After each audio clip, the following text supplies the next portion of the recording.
Scope of this is so vast in terms of the people that are still out there, the items that are still out there as well. And when we talk about July 4th and the floods and how high the Guadalupe got, just for context, we're talking about the river rising as high as 26 feet in some areas, even higher in others, in a span of 45 minutes. This flash flood was fast, it was forceful. Madison Sawyer spent some time this week learning about the everyday heroes, not just our first responders, but the everyday heroes who stepped in to also answer the call to help. It's unrecognizable.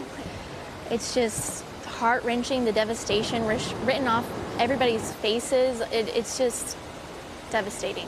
Kelsey Cravey processing how the flash floods destroyed her mother and stepfather's home in Kerr County and recounting how grateful she is that they survived. So she put her feet down, and that's when she stepped into the water and was like, why is there water on the floor?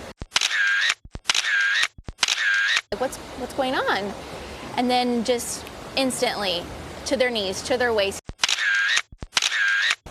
And that's when they started panicking. And so he took the shower curtain rod down and they started trying to poke a hole into the roof. And when they realized that they didn't have enough strength or the pull, they opened the window and started shining flashlights outside of the window, just screaming, hollering, and finally they heard a semi-truck honking the horn, and that's when they started screaming even louder, hey, we're home, we're in here, we're in the home, we're in the home.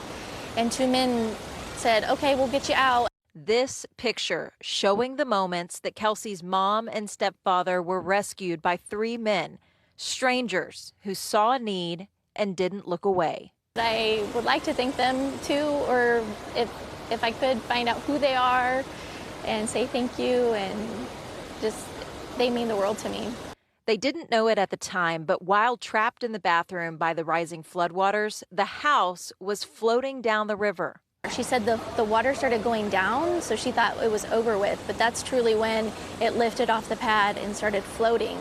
And so whenever they got out, that's when she was like, oh, I don't even recognize any of these other homes. Where am I?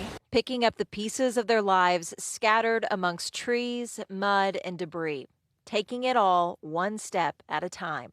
Yeah, and he found a picture of my daughter on the ground, and he was like, that's where it really hits home, is when you find your loved one's pictures on the ground. A story of strangers turning compassion into action, likely the reason her parents are alive today. Madison Sawyer, CBS News, Texas.